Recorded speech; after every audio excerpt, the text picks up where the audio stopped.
ராணிப்பேட்டை மாவட்டத்தில் இடைவிடாமல் 3 மணி நேரமாக மழை பெய்ததால் பாகவளி கிராமத்தில் 3 ஏக்கரில் பயிரிடப்பட்டிருந்த கரும்பு பயிர்கள் சாய்ந்த நிலையில் 1 ஏக்கரில் பயிரிடப்பட்டிருந்த நிலக்கடலை நீரில் மூழ்கின. மேலும் விவரங்களோடு இணைகிறார் செய்தியாளர் அருளரசன். வணக்கம் அருளரசன், விவரங்கள். நிச்சயமாக சுபா. பாகவளி கிராமத்தில் 4 ஏக்கர் பரப்பளவில் பயிரிடப்பட்டிருந்த கரும்பு தோட்டம் மற்றும் நிலக்கடலைகள் ஆகியவை தண்ணீரில் மூழ்கி சேதமடைந்தால் கடனை வாங்கி பயிரிடப்பட்ட நிலம் முற்றிலுமாக நீரில் சேதமடைந்ததால் ஒரு துக்க நிகழ்வு உள்ளதாக விவசாயிகள் வேதனை தெரிவித்தனர். தென்னிந்திய பகுதியில் நிலவும் வளிமண்டல மேலடுக்கு சுழற்சி நிலவி வருவதால் அதேபோல் தென்கிழக்கு வங்கக்கடல் பகுதியில் கீழடுக்கு சுழற்சி நிலவி வருவதன் காரணமாக தமிழகத்தில் தொடர்ச்சியாக 5 நாட்களுக்கு 21 மாவட்டங்களுக்கு கனமழை பெய்யக்கூடும் என சென்னை வானிலை ஆய்வு தெரிவித்தது.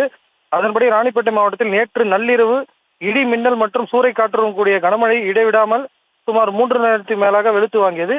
இந்த நிலையில் வாலாஜாப்பேட்டை அடுத்த பாகவளி கிராமத்தில் நேற்று இரவு சூறைக்காற்றுடன் பெய்த கனமழை பெய்ததால் விவசாயி புருஷோத்தமன் என்பவருக்கு சொந்தமான சுமார் 3 ஏக்கர் மற்றும் 1 ஏக்கர் பரப்பளவில் பயிரிடப்பட்ட கரும்பு தோட்டம் மற்றும் நிலக்கடை பயிர்கள் ஆகியவை தண்ணீரில் மூழ்கி சேதமடைந்ததால் சுமார் 6 மாதங்கள் இரவு பகல் பாராமல் வளர்த்த அனைத்தும் ஒரு நாள் பெய்த கனமழையின் சேதமானதால் எங்களுக்கு ஒரு துக்க நாளாக உள்ளதாக விவசாயிகள் வேதனையோடு தெரிவித்தனர். எனவே மாவட்ட நிர்வாகம் உரிய நடவடிக்கை மேற்கொண்டு உரிய இழப்பீடு மற்றும் நிவாரணம் வழங்க வேண்டும் என இவ்வாறு விவசாயிகள் கோரிக்கை விடுத்தனர்.